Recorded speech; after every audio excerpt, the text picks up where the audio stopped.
We are live. Welcome to this week's episode of the Funvee Tailgate presented by ThunderblogSports.com. I, of course, am the G-Man, and with me is my man, the myth, the legend himself, Matty D. What's up, buddy? Yeah, it's already Wednesday, and it's already football eve for all of us here. Could not be more excited for a little Thursday night action. Finally got a good game to watch tonight and to watch tomorrow night with our boys going up against the Panthers. So I'm pretty pumped up about that. Yeah, definitely a nice little back-to-back set of college football games, or football rather games. We include the dates of really Saturday and Sunday, and probably you'll hear this in time on Thursday because we're recording it Wednesday night. But yeah, definitely a fun little slate ahead for us. We even got good college football on Friday night, including your second college team that you did such a good job of getting our Thunder stories up on Instagram. The Clemson Tigers playing the Syracuse Orangemen up at the Q's, and then Washington State returning to the scene of the crime or I guess the day of the crime, Friday nights. So yeah, 4 days of good football ahead of us. I couldn't be more excited for it either. We're going to start on the college game though, and looking back to last weekend, we saw a lot of upsets, and it was a week. A lot of wonky lines, some good ones that may not have should have been good. But Matt, what were your big takeaways from last weekend? Well, we saw some teams kind of falter, I think was important, and even some teams that won. And I'll even mention the team that I saw was an amazing experience down at Clemson to go to Death Valley, but they didn't blow out a bad Wake Forest team. I think we're seeing a little more parity potentially than normal, and we're going to see some really big-time games coming up soon. But I thought you saw some teams stumble, including my beloved and our very favorite Michigan squad, who dropped a bad one in the Big House. So, I think you're seeing the playoff picture kind of come a little bit into focus. There's still a very long way to go, and a lot of teams things are going to happen to along the way. But we're starting to see that playoff picture come into focus. Yeah, it was an interesting, obviously Oklahoma and Michigan going down. We were talking off air. I read this interesting article on ESPN about ranking the top one-loss teams and kind of getting right into before I do that, let's get the lowdown. We saw on the story. Well, let's get the lowdown of last Saturday at Clemson. We need the full tailgate. I mean, Funvee tailgate. We need that. I mean, they really do it up right down there. That's the first thing I got to say. And we're talking big time and a lot of class that was occurring. It's definitely that SEC class that you get. Not SEC, excuse me, Southern. An ACC school. ACC. No, I misspoke there. SEC, ACC, Southern school class with your tailgates. People were dressed up. A lot of dresses, a lot of orange. Tailgates were big time. We were in kind of an older area, like older in terms of clientele parking lot. A lot of old alumni that came through. Incredibly nice. Let's share this. What do you guys want? Oh, you're from Philadelphia. They loved that. Why you here? It was such a cool time to experience with them. We got to watch the team walk right past us through our tailgate. That is one of the coolest things you'll see. Just the love and support that they get down there. Barbecue. We got some pulled pork. That was just deliciously good.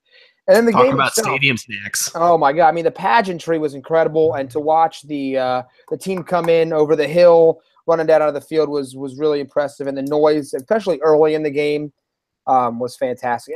You can't beat tailgates like that, and it makes me want to. And I know you might have this opportunity at some point, but go down and see, schools like Alabama, Ole Miss, maybe some of the Florida schools. See how they also tailgate Georgia, because it was impressive to say the least. Yeah, I definitely at some point want to, do the full tour. You and I have both done Penn State, you a couple times, and you'll be going up in a couple weeks. But the one you kind of alluded to is the world's largest outdoor cocktail party, which is Florida, Georgia, and in Jacksonville. That's a game that I think we'll need to eventually hit up together, because that apparently is a great time. The Grove at Ole Miss, definitely need to check out. Bama LSU, both in Tuscaloosa and in Baton Rouge, from working in both towns and getting to know some people there from my job. They love both teams, both not just in the football sense. Baseball's pretty big down there. We never really hear about college baseball. Soccer's huge. Women's sports are also pretty big. I mean, really anything that you can get those schools, any SEC, ACC, get that pride going, they really love it, and they fully accept all the pageantry. And I'm glad that you got to experience the awesome pageantry around it, and I hope to one day as well. But now on to kind of my question. So reset, read that article, ranking the best one-loss teams.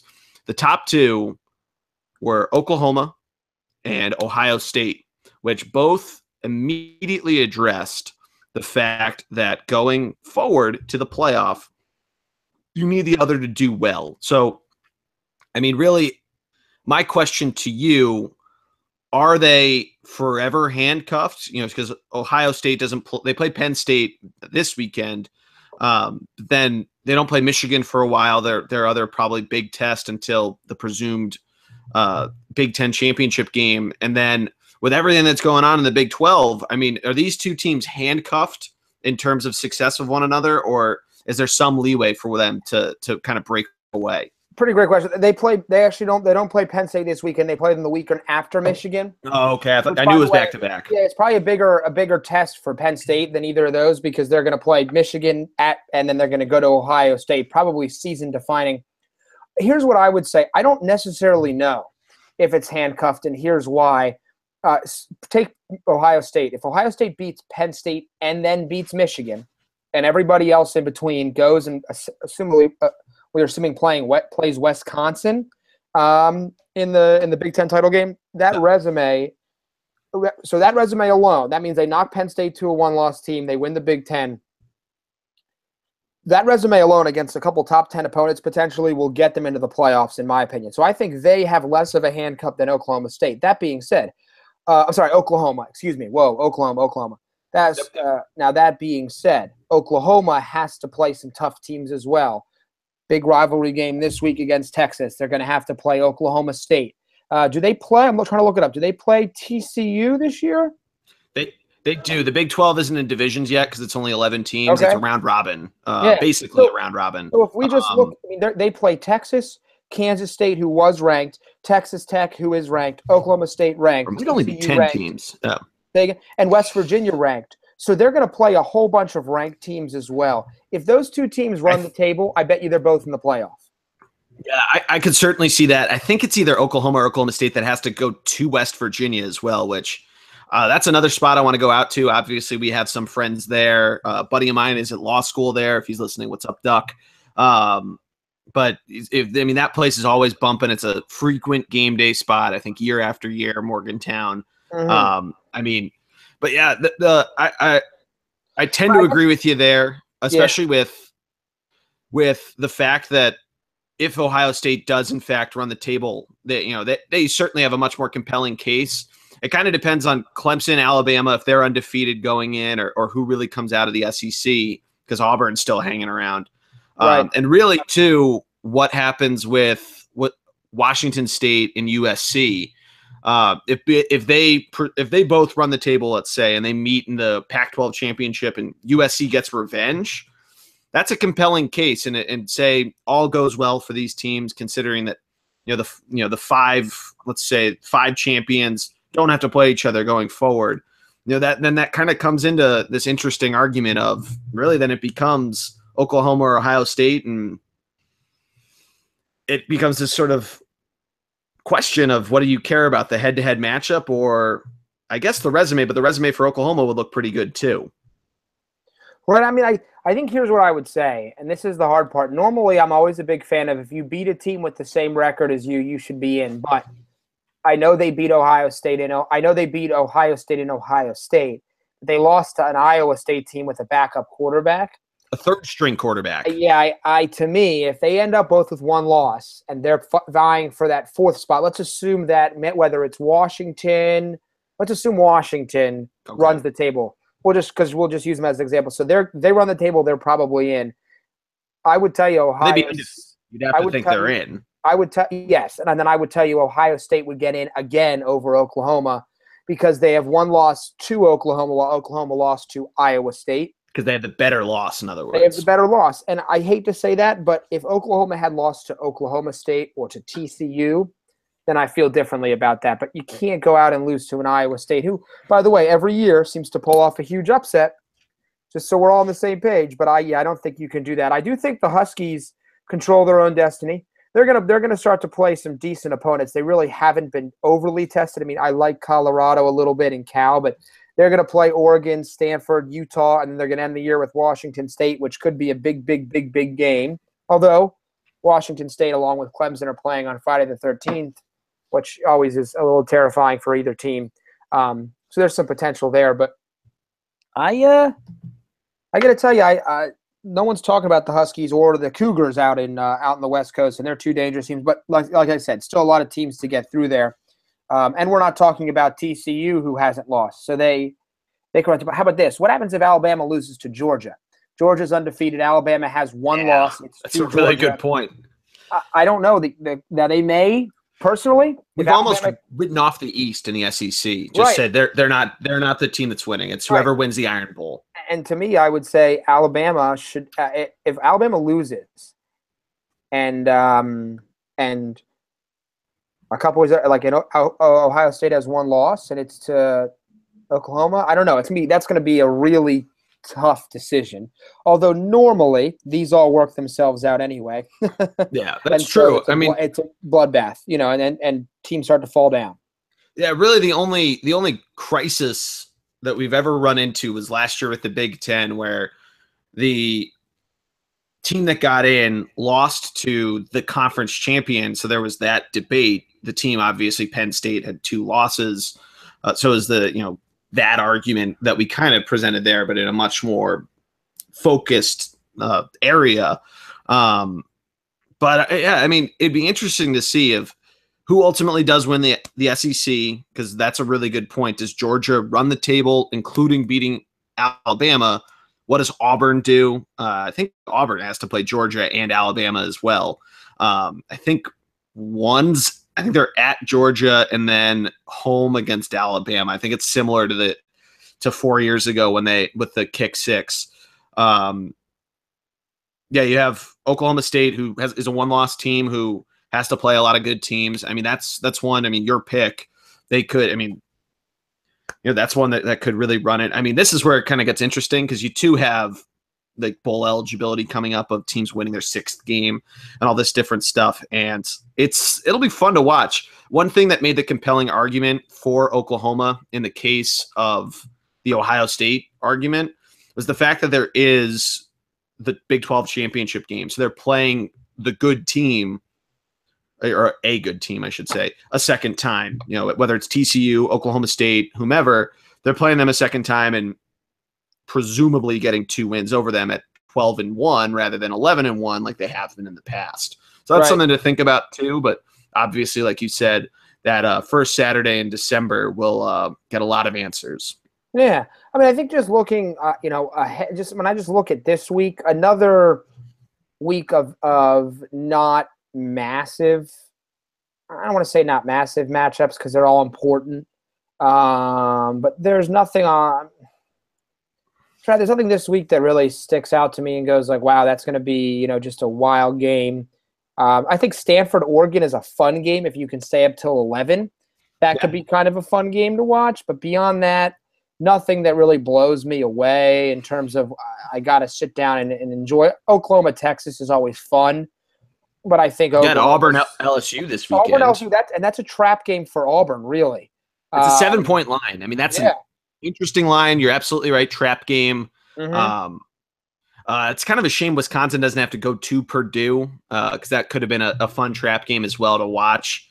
Miami hosting Georgia Tech is surprisingly low. Georgia Tech with the triple option and what they run there. I feel like that might be a little too low of one.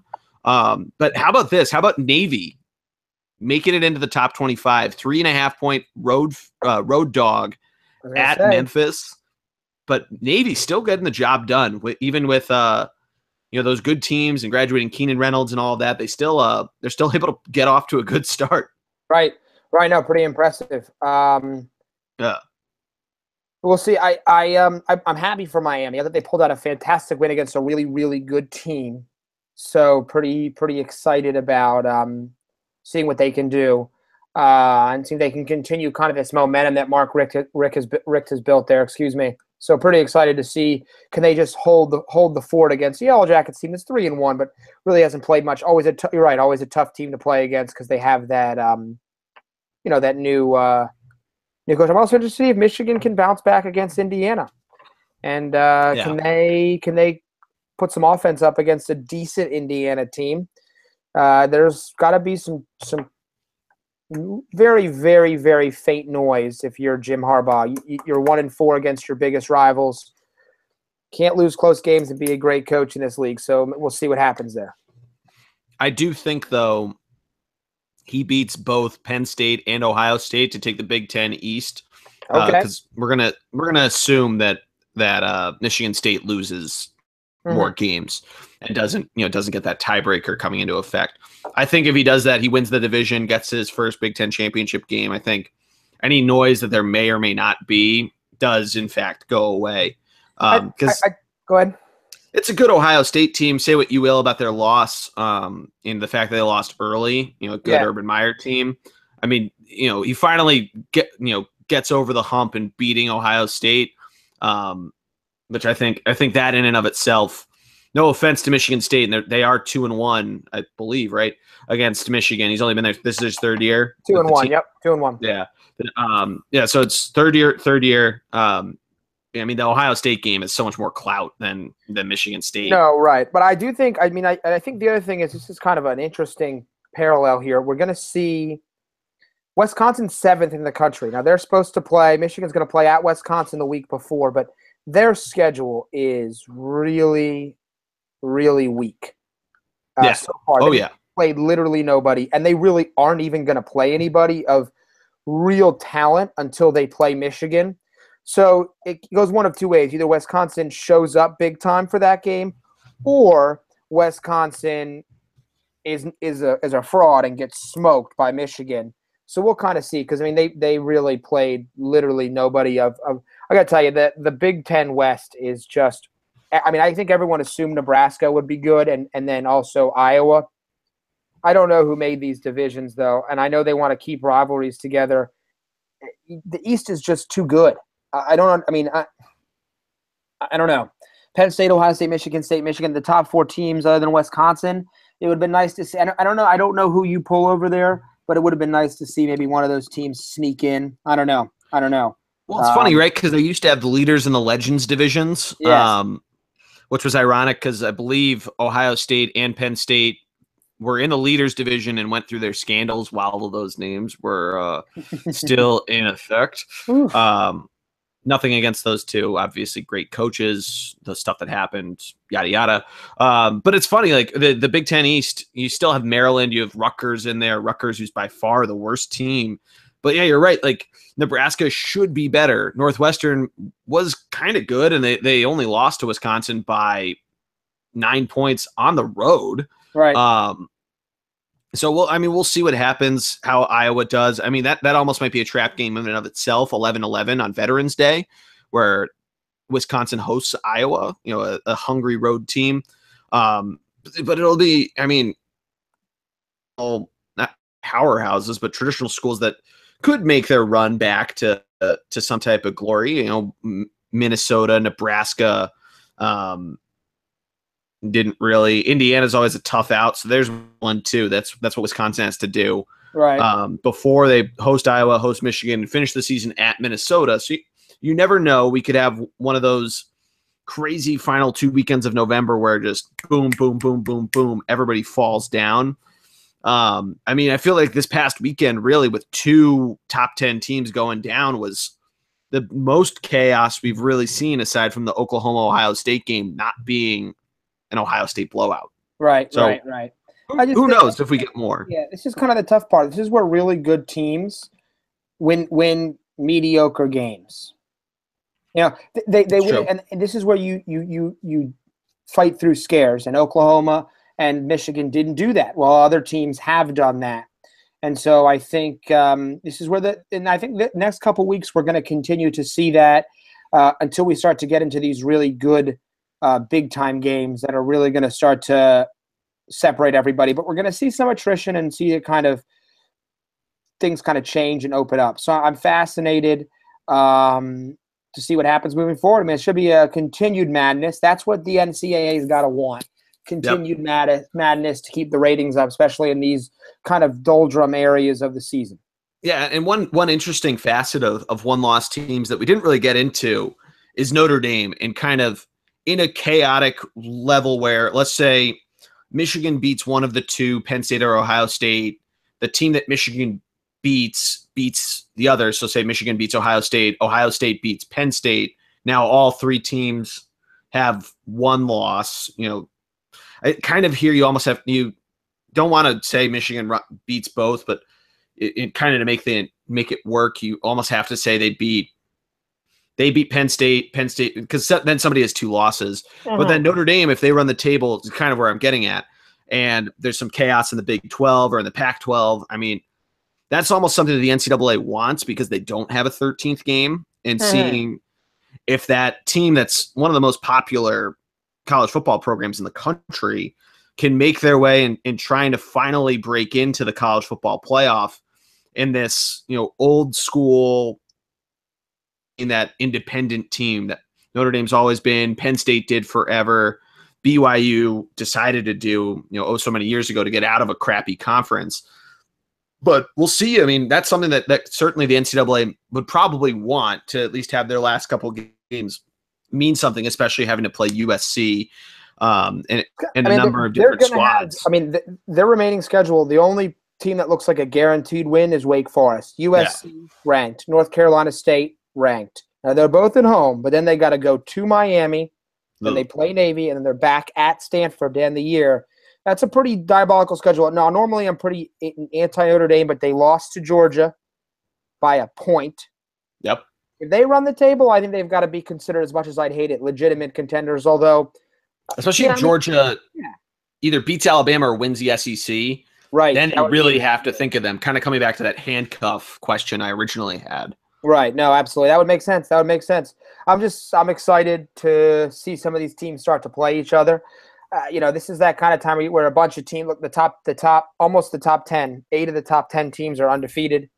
Miami undefeated as well, and a couple other teams in the schedule. Some potential Cinderellas: South Florida, San Diego State, UCF, Navy undefeated.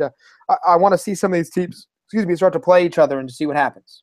Yeah, it'll be fun once the heads start banging. Yeah. But kind of to wrap up college football before we move over to the NFL, we kind of went through some of the games, but what's the one you're keying on the most this weekend, your game of the week?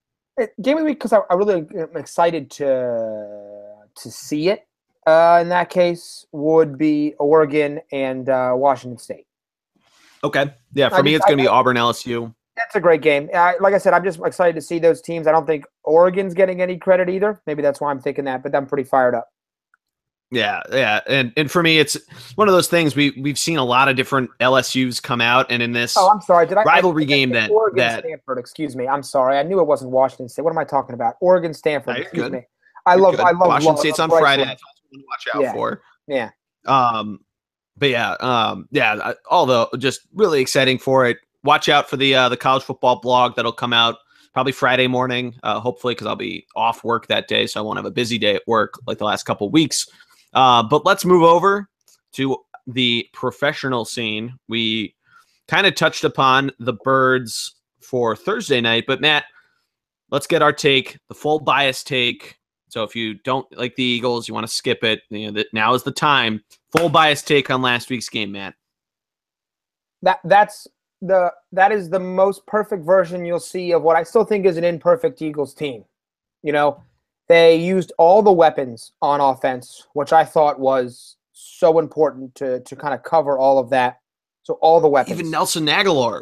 Nelson Aguilar, Trey Burton, who I think does not get enough credit or game time. I love. Oh, you're absolutely right. Right. Yep. Now, and everyone was like, well, where's Alshon Jeffrey? Well, he's being covered by Patrick Peterson. So he kind of gets taken out of the game plan, but that's okay. And he's enough of a team-focused player right now to know that, you know what, today's not going to be my full day. Let's let Torrey Smith, Nelson Aguilar, Ertz, the running game, Burton get involved, and I'll take care of the best corner in football and then allow these other guys to be open.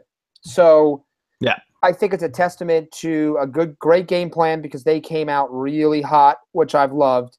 And the defense, though, to me, is just really, really important. They're playing clicking hard, but this linebacking core, who is super thin and still makes me nervous. I'm pretty sure I talk about this every week. This linebacking core is playing out of their mind. Jordan Hicks is looking Pro Bowl-like. This is without Fletcher Cox, who should be back this week. So I'm pretty excited for that. And by the way, our two corners, they're taking their lumps right now as rookies, but they're looking half decent. And hearing Sidney Jones and Ronald Darby will be back at some point this season, I'm pretty fired up. But I was there. It was ridiculous. Honestly, you didn't even realize it was 21-0 in the first quarter. I looked up and I was like, it's the first quarter? We never do that. And the better part was not only were we up 21-0, but in past years we've blown those leads and made them interesting. We never made this game interesting. We fought to the bitter end. I was very impressed with our performance. Yeah, I was probably the most impressed that they didn't give up any sort of ground in that game. And when it looked like it might just stall out, they win by 14, maybe 20 points. Then they have the big bomb to Nelson Aguilar, and I mean he looked incredible on that run. If you haven't seen it yet, go check it out. Looking like his college self. Yeah, exactly. And yeah, I mean, you're absolutely right. I was incredibly impressed by the defense. I was incredibly impressed that we were able to get Torrey Smith involved, that Trey Burton played incredibly well, but I mean, Zach Ertz really helped to everything out. And the running game still strong 2 weeks in a row. That's something, Doug Peterson talked about of getting it a little more involved and kind of going with what works. And that's certainly working for you there. And I got to say, tomorrow night, I'm a little – I don't have a vibe. Like, I don't know. I just think that we're playing a good team. We're a good team. Things happen. We'll see what happens. I don't think I'm upset either way if we lose. But I don't really have a vibe on whether I'm super thinking we're gonna rock and roll, or do I think we're gonna get crushed? I don't know. I don't really have any vibes coming from the game. I'm just excited to watch two good teams play. Yeah, no, I agree with you. It's an interesting take on what's going to happen. I have some type of nerve, but I don't know if it's like it's not like going into the Kansas City game or even this past weekend, which now looking back, whoa, in Kansas City, where I was like, you know what, like this doesn't feel good. I don't feel good going into tomorrow, but it's almost that just kind of, they're a good team, so got to respect it kind of feeling. Kind of like with LA, where I felt like the Eagles could win and maybe should win, but still came into it a little cautious.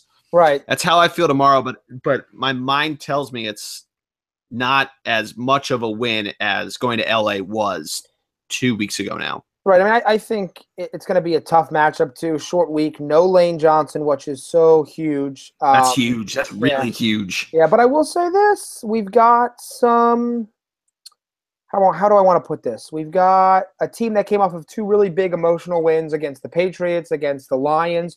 Panthers coming in, maybe a little bit too much hype. I don't know, so I'm not saying that's going to happen, but maybe we catch them after kind of a scrimmage game after the first quarter last week with a little more energy this week for us, while they had to gut the last 2 weeks out. So I'm excited. I'm excited to see us big national stage. Let's just look decent. That's really what I'm coming from. Yeah. How do you think Carson's going to do? Pretty good defense and short week. Big question. I mean, he said a lot on both interviews and on social media. He's excited for it, be in the spotlight, but how do you think he's going to do? Because he's looked really good the last couple weeks. So he just needs to keep doing what he's been doing, which is smart, intelligent football, letting the game come to him. If he can do that, I think he'll be fine. He doesn't. He just needs to play like he played last week, running the offense. They give him so much freedom, which I think is so awesome for a young quarterback. I don't try to win the game early. Let's just play against a good defense. Take what you can get. maybe the first quarter you only scored 3 points. Let's let our defense do its job and just kind of play smart football early, and then we'll take our shots when we can get them. No, really good point. And yeah, I think he's played very well. I did text you during the game that the Fox guys kind of screwed him over in saying that he hadn't thrown a pick in so long and all that stuff, that it eventually happened. So they gave him the jinx there. But what other games last week were probably either shocking or your big takeaways kind of going forward? Yeah, I mean, a couple things. Patriots get back on track with a great defensive performance on a kind of struggling Buccaneers team at this point. Thought I was very impressed with the way they're coming together, which is scary for the rest of the league. Beyond that, I thought the Jaguars are still surprising me. How far can they go with Blake Bortles? But they looked really good. Also, I thought the Raiders looked really bad without Derek Carr. Yeah. Shows you how important he is to that team. So to me, those were some of my bigger takeaways of the week. Raiders are going down. Jaguars on their way up. And then also the Patriots coming together, what should terrify the AFC East. Yeah, it's funny that. What are you thinking? Go on. Yeah, it's funny, just quickly on the Patriots, of how when they went 2-2, everybody's like, oh, last time they did it, they won the Super Bowl. Yeah. Last time they did it, they won the Super Bowl. And what do? They put out a full team performance and a win there. Almost like the infamous words of our guy, Greggy P, which we quoted a couple weeks ago, but because of how the preseason goes, that they don't really blitz at all, and they don't get a chance to really get anything there. I did think the Steelers loss was pretty shocking. That Jaguars team and how they've looked, that defense looking incredibly good, which was something we talked about in the preview with Allen. What they could possibly do. One that I thought was a little upsetting to me, just because some of the pedigree that he had, was the battle between Matt Castle and Jay Cutler, that the Titans didn't pull away with it. I would have thought that Castle could have put together a full enough game with the cast of characters that he has around him to get it through. They obviously lose. Dolphins moved to 2-2. Really, also, I was looking today at just the standings of how low of points they both scored and allowed. But another one for me, I mean, it was a battle between defeated teams and two of whom we've picked to potentially make the playoffs. Was the Giants-Chargers game. You almost have to feel for the Chargers at this point, or not the Chargers, the Giants at this point, losing all three of their wideouts. I think Sterling Shepard might be trying to play this week. He's still questionable. Last time I checked on my fantasy team, but ODB is out for the season. Brandon Marshall might be out for the season. So you almost have to feel for him there and how they're going to go forward with the rest of the schedule. That being said, let's say they maintain the current pick they have, the number one pick, getting all of those guys back, presumably by the beginning of next year, and kind of a bounce back year for the rest of an offense that some people thought could have been division winning. Right. What do you do? With the number one pick, you could have a lot of fun going into that. Who do you take? Right now, season ends right now. I think the top three picks right now are Saquon Barkley, Sam Darnold, and Mike. Is that McClinchy from Notre Dame, the great offensive tackle? So those are three positions on the Giants. Obviously, too, the tackle position and the running back position are immediate needs. Yeah, but I think you take Barkley. If I was New York, you haven't had a great running back core really since that first Patriots upset team. I can't remember who their running backs were in 2012 or 2011, 2012 season, but I remember. I think they called it Earth, Wind, and Fire. And Dan, if you're listening, correct us, please. But yeah, I'd go with the running back. I mean, you can't say enough about offensive linemen, but you've seen enough in the draft of being able to get, and you could say this about running backs too, that you can get picks that still turn out to be great NFL players later in the draft, but Saquon's just special. I know he's special. So was Zeke Elliott. So was Todd Gurley. I just look at a team that has no offensive tackle ability. But I would tell you, you get a number 1 pick in the draft, and you've got an aging quarterback. That's true too. And now this is New York, so this is a tough spot. Or you try to trade back, thinking you can get a running back or something. That's what I was going to say. Try to ransom somebody that needs a quarterback. But you're telling me you can get your hands on a big-time quarterback prospect, play Eli for a year, and then dump this guy in? Or almost do a Favre Rodgers type deal, even if it's not 1 year, it's a couple years. Well, yeah, I mean, once again, you don't draft a quarterback number 1 overall or number 2 overall, aka the Bears, and not play the guy. Although this is different because Eli is, a 2-time Super Bowl winner. Maybe you do. Maybe you draft one in the 2nd round. Maybe there's a couple guys, but so maybe it's too high at the number 1 overall pick. But there's something to be said if Eli continues to struggle. So I think one of Eli's problems is that he's not a mobile quarterback. So when you're playing with receivers who are now not as good as they are, there's no Odell. Brandon Marshall does not look the same even before his injury. No running game, no offensive line. Somebody like even Aaron Rodgers, and I know Aaron's an all-time great, so let me use a different example. Somebody like, I don't know, say Matthew Stafford can move a little bit. He's a little younger. Somebody who can operate and move in the pocket might give you a more viability for this offense. This offense is very route-driven right now. I mean, it's actually a very similar offense to the Packers. Ben McAdoo is a former Packer, but the difference is Aaron Rodgers, if he doesn't hit that first read, can move around the pocket, and Eli has not shown that ability. Not a shot. I mean, it's a shot against him. I'm not saying he's not a good quarterback. He's won 2 Super Bowls, but something to be said there that they don't have the right personnel to operate for Eli right now.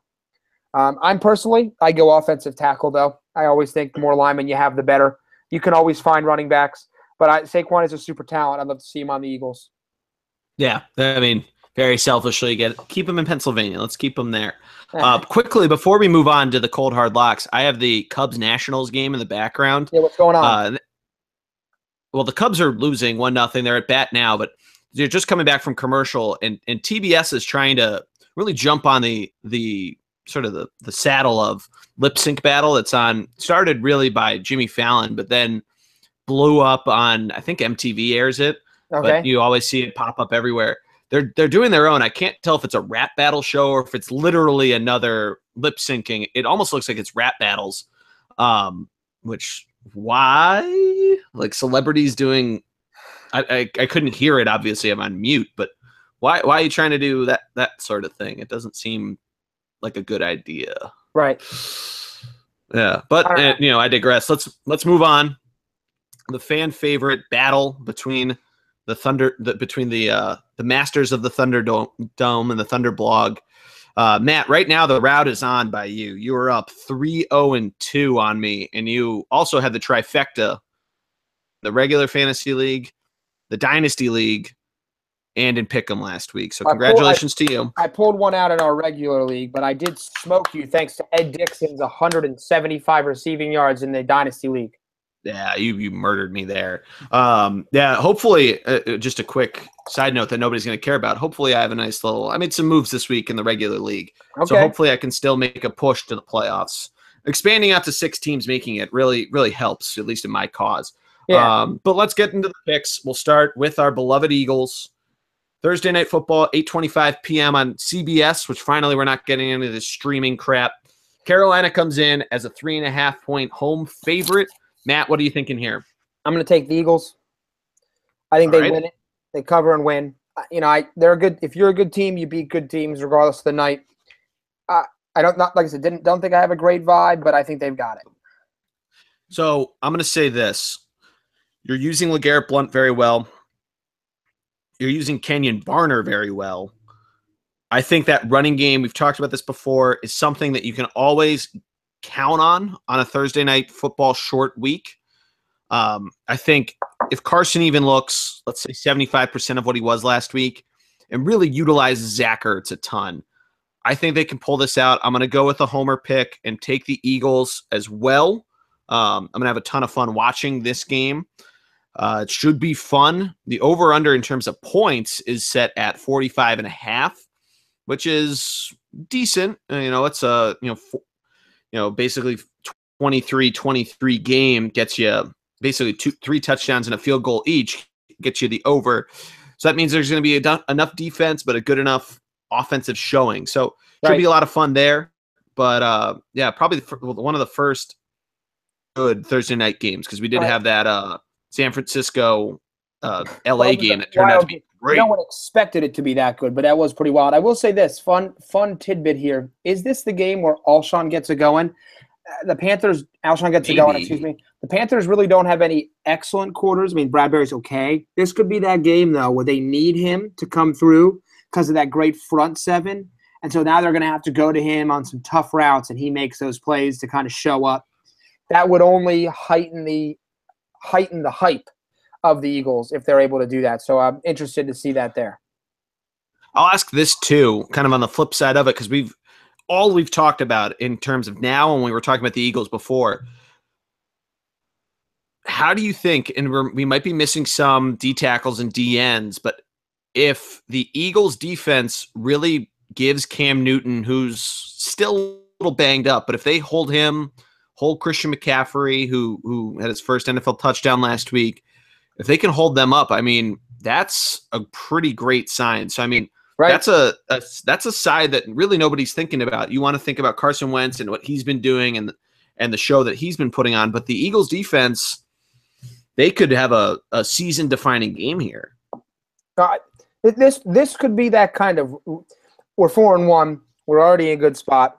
2-1 on the road. This could be that kind of season-defining or at least – put our foot in the ground and say, hey, we're going to be a top 10 defender, top 10 contender in the NFC. This is that kind of game. You got to win this game to show that you're going after a bye.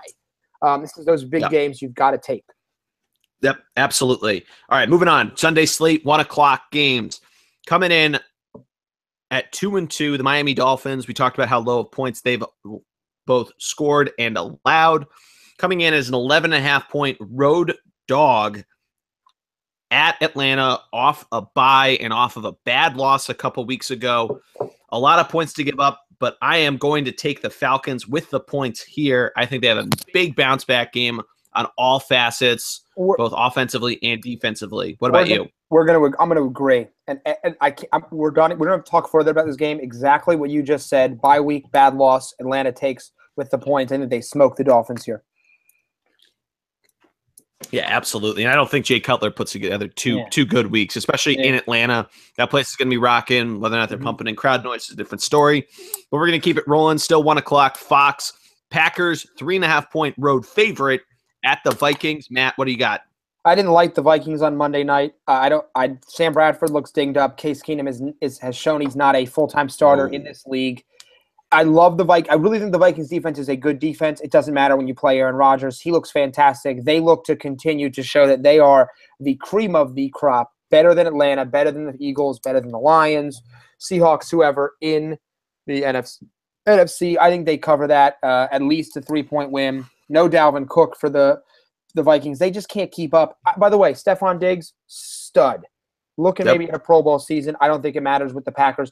Ty Montgomery. Well, he's a little banged up too. He might not. He's not a big guy, and so that's one of your struggles you have with those smaller receivers. Although Adam Thielen's pretty good on the other side, but Packers get Ty Montgomery back. Aaron Jones looked decent. Martellus Bennett is starting to learn how to run with Rodgers because Rodgers is kind of unique. He looked good last week. Devontae Adams is not a fluke. Still have Randall Cobb. Jordy Nelson may or may not be healthy. Doesn't really matter. I think the Packers they take this one on the road. All right. I agree with you there. Green Bay, all the reasons you just said. Keep it rolling. 1:00, Fox. The Lions going to New Orleans as a 5-point dog. Over under surprisingly only at 50 points total between the two teams. I think that's an easy over just on the points. But I'm going to go Lions here. They're 2-0 on the road. They've really shown a lot getting points. I get it's in New Orleans, easy breezy in the Superdome, and a lot of other puns that I've used throughout the years. But I think this is a score fest. I think Detroit does well here, especially after that loss last week where they almost put it together in the fourth quarter against Carolina. But I'm taking Detroit on the road. Well, I got to tell you, this is my 1:00 game of the week. I think this is going to be the best game of the 1:00 slate. These are two really good teams that have had some tough breaks. early on. I love New Orleans moving Adrian Peterson. That's not a shot at Adrian Peterson, but that clears that backfield up, gives the touches that Mark Ingram and Alvin Kamara deserve to have. I'm taking the Saints. I don't think they cover, though. So I think the Lions cover the 5.5. I think the Saints win on a late field goal at home. But I'm going to take the Saints to win, Lions to cover. I love this. Lions with the points. I think the Saints team, kind of got tossed by the wayside with some early injuries.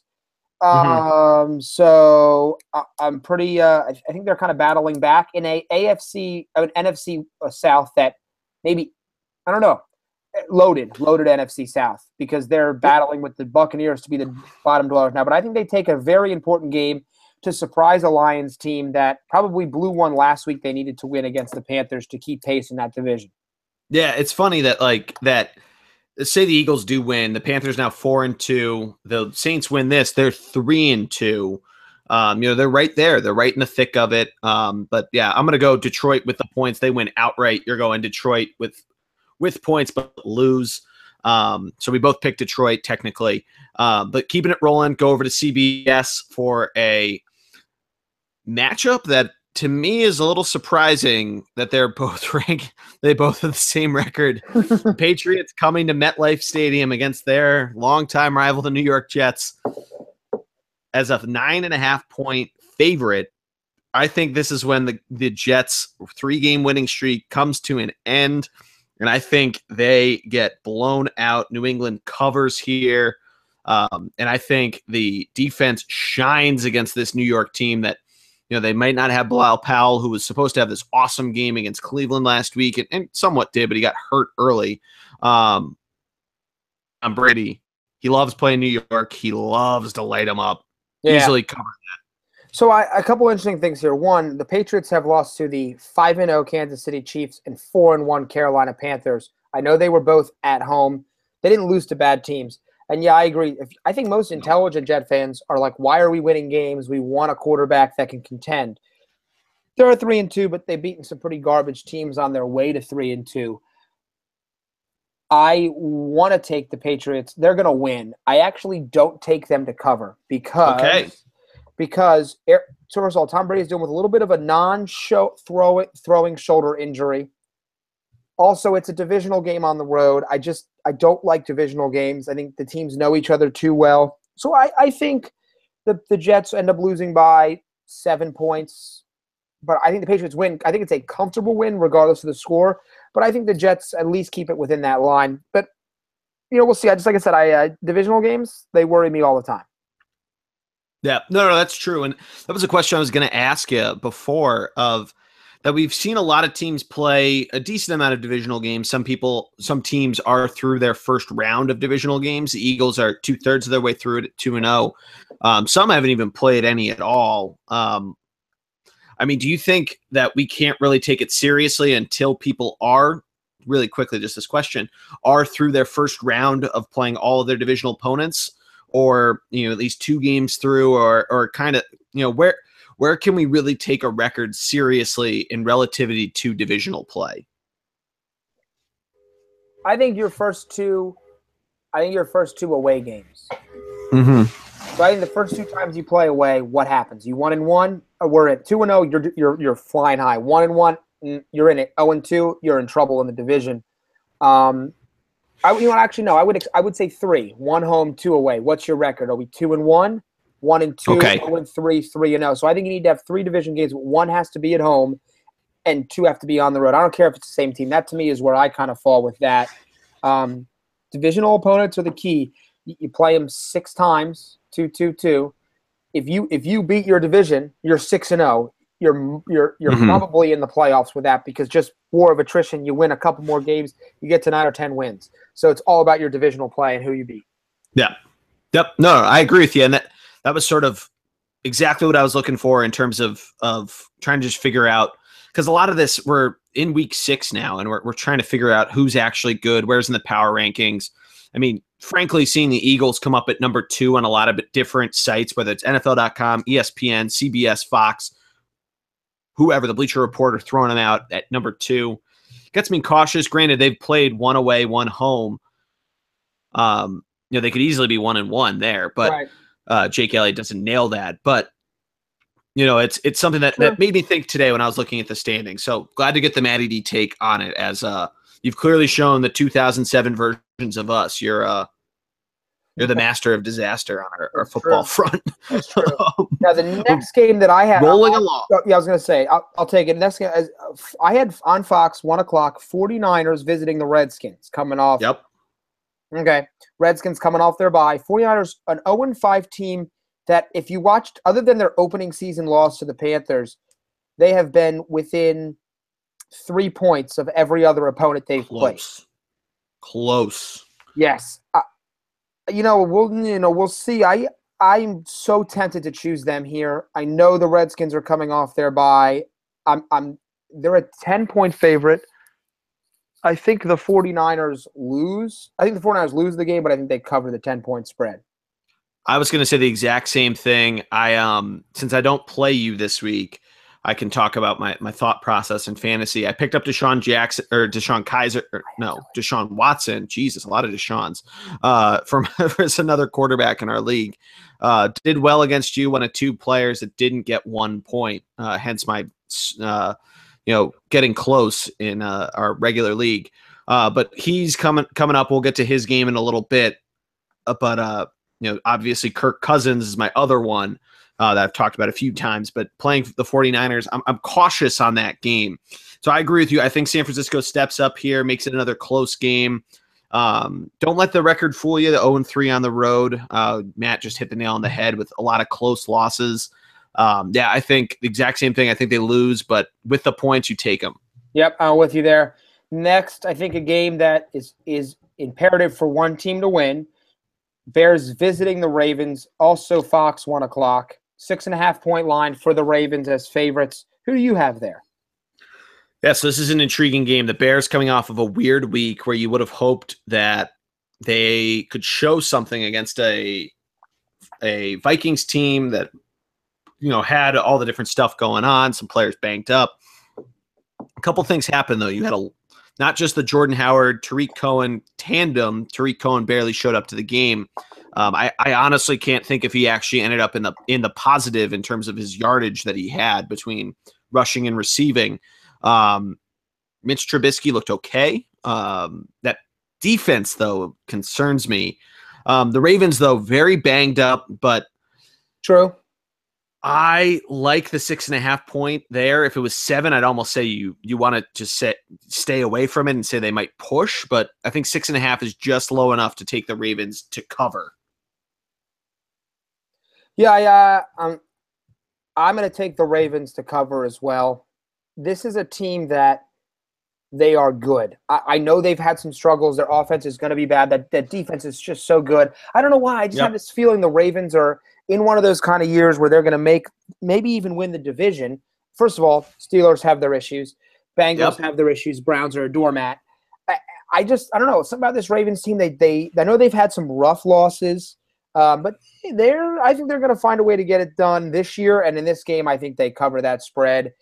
Watch out, because there's not I don't know if there's a lot of names on that offense. Flacco, Macklin, Wallace, West. Alex Collins looks pretty good. I loved him when he came out of Arkansas a couple years back. Kind of got lost in the shuffle up in Seattle. This Ravens team impresses me in a lot of ways. Yeah, I agree with you. You got a lot going on with them, and I think if they figure it out, they just tweak a couple things, they could soar, pun intended, to that win. Next game for me that I got, 1 o'clock game, rounding it out. We just referenced it. Houston Texans coming in as a 9.5-point favorite against the, as you said, doormat Cleveland Browns. Cleveland Browns team that we both thought might get their first win last week against New York. They obviously didn't. Intriguing line, I will say. Matt, what do you got here? So I'm a believer in Deshaun Watson. Yep. I like starting. I'm glad they made the switch for the Browns. This is not the game they win. I will say, though, I think they cover because this Texans defense, first of all, even before the injuries last week, had been struggling, and now they lose J.J. Watt. They lose Whitney Merciless. They're bringing in a bunch of guys off the street to try to help them out. I think the Browns keep it close. And I think they make this very interesting, but I like Deshaun Watson enough. So definitely, I think they cover, but I think the Texans ultimately win. So the reverse, you think the Texans don't cover, but they win. I'm sorry. Yes, I'm sorry. So the Browns, yes. No, hold up. No. You're taking the Browns with the points, but you think the Texans win straight up. Yeah. Browns with the points, Texans win, Browns with the points. Excuse me. I mixed my words there. By the way, no, you're good. It's a confusing concept of the terminology. What would scare me for the rest of the league is as Deshaun Watson gets more comfortable with DeAndre Hopkins, who I think might be the most underrated wide receiver in the league. Well, think about it this way too: that of Deshaun Watson's almost 1,100 yards, DeAndre Hopkins almost has 350 of them, a little more than that. Right. And of 12 touchdowns, has 5 of them. He's a key target for him, and that's why, I mean, that Browns defense looks good, but I think if he can get it going with DeAndre and really takes off, and Lamar Miller hasn't looked terrible this series. Looked, I just think that's enough to get him over there. I think I got them by 2 touchdowns. So I got the Texans covering, completely by at least two scores, I should say. Right. But that's what I got there. We finished the 1 o'clock slate to kind of give everybody through 8 games through the 1 o'clock slate. You and I differ on one pick. Yeah, one pick here. 2 picks. You have the Jets. I have New England in terms of points, and then you have Cleveland. I have Houston. So let's move on to the 4 o'clock slate, where Tampa Bay comes in after basically a bye week. They played Thursday night. They get that extra rest to Arizona, University of Phoenix Stadium. They come in as a favorite, 2.5 points at Matt. Break this game down for me. $17 on StubHub. Let's buy them and fly out. Well, that's pretty poor if you're the Cardinals. Yeah, I think the Cardinals, I know they just traded for Adrian Peterson. I like the Buccaneers with the points. I thought I was going to see a lot. I'm going to be honest, I was terrified last week for the Eagles. And yet the Cardinals, for the Eagles, the Cardinals got rolled.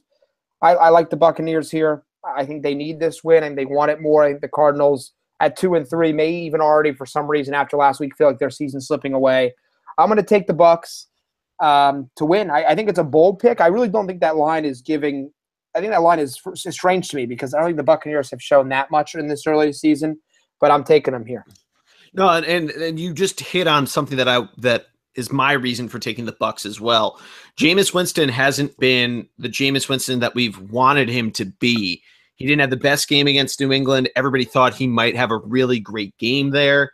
I think he comes back here to this game, has a little bit of rest, a little bit of time to kind of really look things over. And I mean, even the fact that they're playing at 4:05 and not 1 o'clock, that gives them a little more time there. I'm not sure when in fact they do or have flown out to the West Coast, basically the West Coast, that is.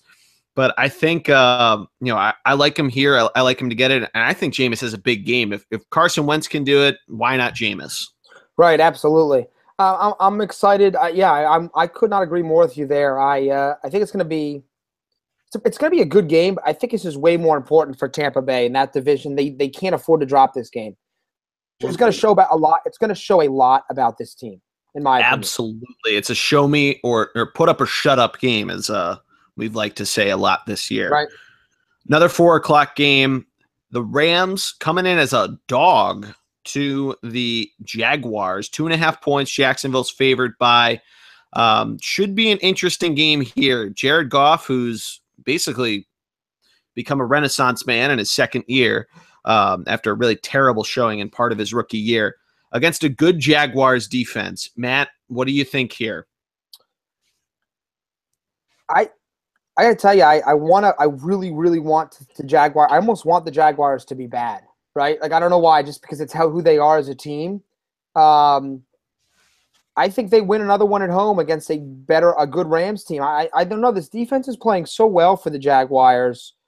I think they win, and it's a 2.5-point line. It's basically a toss-up. I think they win this game. Yeah. Leonard Fournette. So that's an interesting pick. Yeah.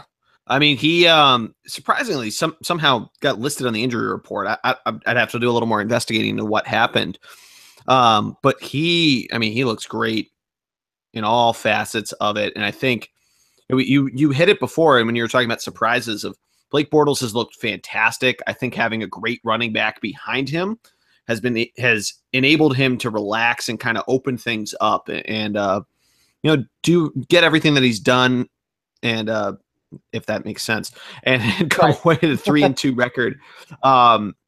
Yeah, I agree with you. I think Jacksonville wins this. I think they cover. Jared Goff has looked really good. The only thing that gives me pause is that Jared Goff came into Dallas, a team that we thought that defense could show him up and make him kind of show some signs of 2016 Goff. But I think here, the weather, at least that I'm seeing on ESPN, it might have some showers, but I like Fournette more than Gurley. I like Bortles more than Goff. So I like Jacksonville more than LA. So I'm gonna agree with you. I'm gonna take Jacksonville with the 2.5 or losing 2.5 points to cover. Yeah, no, I got that. Absolutely. Next one I had here was kind of a fascinating game. You would have thought at the beginning of the season, or at least a week or two ago, Steelers visiting the Chiefs. Kansas City is only a 4.5-point favorite. I could see a couple reasons for that. A, there's no way Big Ben throws 5 interceptions again, right? No. B, no shot. Kansas City's undefeated. A lot of times, I think, do you get complacent? I think they blow this one up. I don't like the Steelers. I don't like them on the road. What shocked me about last week was that Big Ben did that at home, and his home split is usually so much better than his road split. There's some issues there. I like the Chiefs again to stay undefeated and to cover that 4.5, which is kind of a sucker's line because it's basically a field goal game or more. But I like the Chiefs a lot this year. I love what they've done. Assuming Travis Kelce is going to play a little bit, he is all world. I'm going to be honest, he might be the best tight end right now with Gronk's injuries in football. His ability I agree with that. His ability to catch over the middle, he makes catches that Julio Jones can't make. I've been very impressed with Travis. No, I hate his attitude, but I love his ability right now. No, I agree with that sentiment. And I agree with you with this line as well. The Steelers on the road, they're 2-1 right now. But they I don't think they look as bad as they did last week, but they have some issue of getting everybody on the same page at the right time. I mean, even that Cleveland win, it was their defense that really helped them to really come away with that win. This is week 1. The offense has had the up and down. Le'Veon Bell, not the best season so far for him. I guess usually he's suspended through this point, so he, I guess, is just in his mind kind of regressing to there. All jokes aside, Antonio Brown's having a pretty good year so far, obviously over 100 yards a game in, through 5 games, but only 1 receiving touchdown, which Sure. You got to wonder why. Why isn't this all clicking for them? So I'm going to agree with you. It might be. He's not an elite red zone target compared to, say, a Julio because he doesn't have that leaping. He's a great receiver. He might still be the best. He might be the best in football. I'm not putting that past him. I'm just saying he doesn't win at jump balls. I don't know. I'm not trying to put him down. I just don't think he's the same level of a red zone or target as, say, a Julio. That's a good point. Maybe even an Odell with his elite speed or the size of a Travis Kelce or a Rob Gronkowski. I was going to say he's not the biggest guy in the world, too, but still 1 touchdown in 5 games. Right. A lot of fantasy owners out there bummed. The one guy, though, I think might have a bit of regression is Kareem Hunt, and that's saying what it is. He's averaging over 120 yards a game. So maybe he doesn't hit 120 yards, maybe only 100, save some yards for the other guys. All jokes aside, I do think Kansas City does cover here. Could easily be a field goal win. I think they win no matter what, but I'm going to take them to cover as well. Yeah. Now, next one I had on the slate here, Chargers, Raiders at Oakland. Still no Derek Carr. Yep. I don't know. To me, I don't even. Do you have a line on your screen? Because mine doesn't come up with one. Are you on the ESPN scores? I got nothing. Yeah, I am too. I'm going to try. Well, you give your analysis of this game. I'm going to try to see if the Pick'em. Yeah, Pick'em game my gives us a line. analysis is simple. No Derek Carr, no Raiders victory. I've got the Chargers all the way. Finally pulled one out last week. Get to 2-4. Drop the Raiders to 2-4. All of a sudden, the Raiders are looking at a huge hole for a team that thought they were going to make the playoffs. I'm taking the Chargers all the way. I still think this team has a little bit of gusto in them. Not sure they're a playoff team anymore with what's going on down set in the AFC South, maybe even the AFC North. But I think this Chargers team gets another one, get to 2-4. And I just without Derek Carr, I don't think the Raiders. I don't like EJ Manuel at all. I don't think Marshawn Lynch is going to have enough in the tank. And until Amari Cooper can catch a football, I'm going to go Chargers all the way. I'm going to agree with you as well. And can you see my face right now? Describe it to the audience for those listening in audio, because I have the line that the Pick'em game has. You look disgusted or mad. I'm taking the Chargers to win, and with the line that it has as the Raiders at -6.5. Really? The ESPN Pick'em game. Yeah, I'm taking the Chargers as well. I agree with you. Derek Carr, no win. Right. Really everything you said there. Melvin Gordon also to a defense that hasn't looked all too impressive this year. I think he tears it up. I think he has a great game. Keenan Allen, I think he's starting to look like the Keenan Allen from a couple of years ago, just dominant. Right. But kind of that same Giants question we asked before. If the Raiders get even a top 10 pick, I mean that's either you take an impact player or you try to get some picks out of it. I mean, that's actually a really intriguing storyline to tell.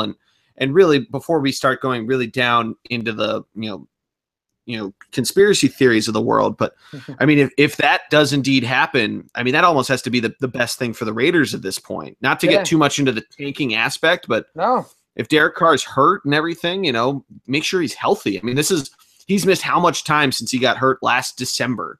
I almost want to make sure he's totally healthy before you risk putting him back in to try to make a run at a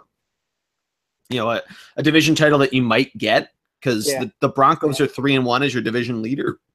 But you want to make sure he's healthy. If you can get a top 10, top 15 pick, why not? Why not go after that? No, I completely agree there. They have some needs on the defensive side in particular. The secondary could use some help. They're just a little dysfunctional right now. You tell you what, no one's talking about it. They're moving to Vegas. Is that causing some friction? Some unforeseen things that are occurring. I don't know. We'll see. But I think Derek Carr being injured. Also, maybe they were anointed a little too early. Maybe they did look really good last year until Derek Carr broke his leg. That's true. You can't. Yep. Say that. The only thing that they really had against them last year and coming over to this year, Latavius Murray was a big part of that offense. He's gone. Mm-hmm. DeAndre Washington was your backup quarterback or your backup running back. Obviously, Latavius Murray is replaced by Marshawn Lynch, but DeAndre Washington's still there. He's still getting reps. He isn't the guy that a lot of people thought he could be and might eventually be. But a lot of that, there's a lot of missing holes. A lot of missing pieces and a lot of holes there. And especially 6.5 points that ESPN's giving you take the Chargers. Take the Chargers. Holy crap. But let's move on. We got just 2 night games left. Sunday Night Football, a game that you would have thought, and maybe NBC decided however many years ago to just slate this, the Manning Bowl that no longer has Peyton. The Giants visiting the Broncos. Broncos coming off their bye week. Half-point favorites here. There's a lot of reasons for that. Broncos defense looks really good. We talked about the Giants earlier. They're missing a lot of weapons on offense. Nothing really at the running back. You got to wonder who they're even throwing up at wideout. I'm taking the Broncos here, and call me crazy, but I'm going to take them with the points. I mean, I don't really see this Giants defense or Giants offense being able to really put a lot together, Matt. On the road, against what I think might be the best defense. I think this Broncos defense is the best over the Chiefs, over the Rams, Jaguars, Ravens. I don't care. Whatever defense you want to throw at me, best defense in football. I think this is I think it's well over. I think the Broncos dominate a Giants team with literally nothing on offense right now. No running game, no escapability from a quarterback. I mean, I don't know. I don't even know how you put points up here. The over-under is 39. Is that going to be what is that, 39 Is it points for 30-0? Like, honestly, like, do you think the Giants, how many points do you think the Giants honestly get? An over-under on their points. I would honestly put that line at 10 points the Giants could maybe put up on that game. Maybe. I think this is going to be a bloodbath for the Broncos to keep pace as best they can with that Chiefs team in the AFC West. Yeah. All right. So we agree there. So just to give everybody kind of the idea at home, we come through the late Sunday part of the day, the late games and the Sunday night game, all at the same picks, just two competing picks. Coming into Monday Night Football, similar situation. I don't have a line on the ESPN scores page, an official update from Vegas, so I'm going to give you the pick'em game line, which I've actually also noticed is different than the scores page. But Monday Night Football, Colts at Titans, both teams 2-3. Titans would have hoped they were doing a little better. Obviously, they don't have their guy Marcus Mariota, doing his thing. He might be back this week. I have not gotten an update on that, but Matt, give me the lowdown on this game. What do you got here? Well, is Mariota healthy? I'm still going to take the Titans. I agree. I just don't like anything the Colts are doing. They won one last week against a bad team, so I'm taking the Titans. But Mariota needs to be healthy. I'll be honest. I know that every game's a must-win game, although the AFC South is still struggling. So maybe this isn't one. If Mariota's not 100%, there's no way I'd put him on the field because this team will not make the playoffs without him being fully healthy, which has been a consistent problem in his entire career, which makes me nervous. Yeah, I'd agree with that. I mean, I think a big part of it is that running back tandem been a little banged up, but they still can do a lot there. One thing you and I talked about going into our matchup last week in fantasy, T.Y. Hilton, he had a nice week last week with Jacoby Brissett, somewhat looking like the third stringer, and that's almost throwing some shame at him for what he was with New England last year in the game he played.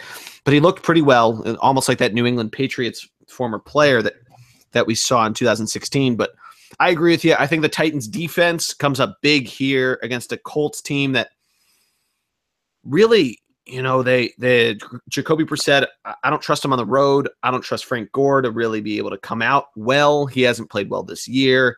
I like the Titans. ESPN's pick'em game has it at a 2.5 point line. It's basically a pick'em. So I take Tennessee here to cover, no matter what, or 3.5 points, excuse me. So no matter what line you're seeing, as long as it's within that pick'em range, take Tennessee. Yeah, I'm with you too. But it should be a good week regardless. I mean, a lot of good move games here. Team's going to try to make a statement across the league. Another team's trying to claw their way to ensure they don't fall out of contention early, a la the Vikings. Would it be a team I'd kind of maybe even I don't know if the Rams yet, but they're another team. Steelers to an extent, although that division, meh. So fascinating games this week, though, all around. Yeah, absolutely. So that'll do it for this week. As always, check out the website. Follow us on the social medias, Thunder BLG, the Twitter, Thunderblog Sports on both Facebook and Instagram are the handles there, thunderblogsports.com, obviously being our website. Look out for the Funvee Tailgate blog, which should have my college picks and a deeper look into this weekend. We did a great job kind of giving you a deep dive on storylines and different different debatable topics, but at least in terms of a pick'em sense there. Matt, what else you got? Anything else that's on your mind? I hope my fantasy teams win. That's all. Please. Yeah, I think that's everybody's big concern. And if we had a certain website to promote, maybe we'd talk about what you may or may not be able to do with that. But we don't. So it's all right. But other stuff going on. Flyers home opener Saturday night. I'm excited for that. Yes, sir. Big time. They got screwed by what I think one of the worst rules ever implemented in ice hockey last night. Yeah, if you lose a challenge, you get a penalty. That was really sense. Bad. Zero sense to me. Really bad. We you and I talked about that a little bit before the season started, and was talking to some friends about that last night. We were pretty pissed off about it. Probably maybe one of the dumbest rules in sports across the board. I don't get it. I don't even understand the reasoning. I doesn't Yeah, make the four majors, golf, which has a lot of dumb rules. Yep. You know, I can't think of any dumb rules in tennis or like Olympic sports, but I mean, Mhm. really, it might be one of the dumbest. Joel Embiid, hopefully back on the court tonight, or it looks like he's going to be in about 10 minutes. So by the time you listen to this, you'll know whether or not he is living up to his new contract or Well, not. we really need to see him play with Fultz. I think it's unfair to judge him early. And This early. Simmons. And Don't forget Simmons. Simmons. But more for, I mean, Fultz has been taking a lot of heat. I know he hasn't looked great. He's 19. People, calm down. So pretty fired up. And we're what, 8 days or 7 days away from their opening of their season.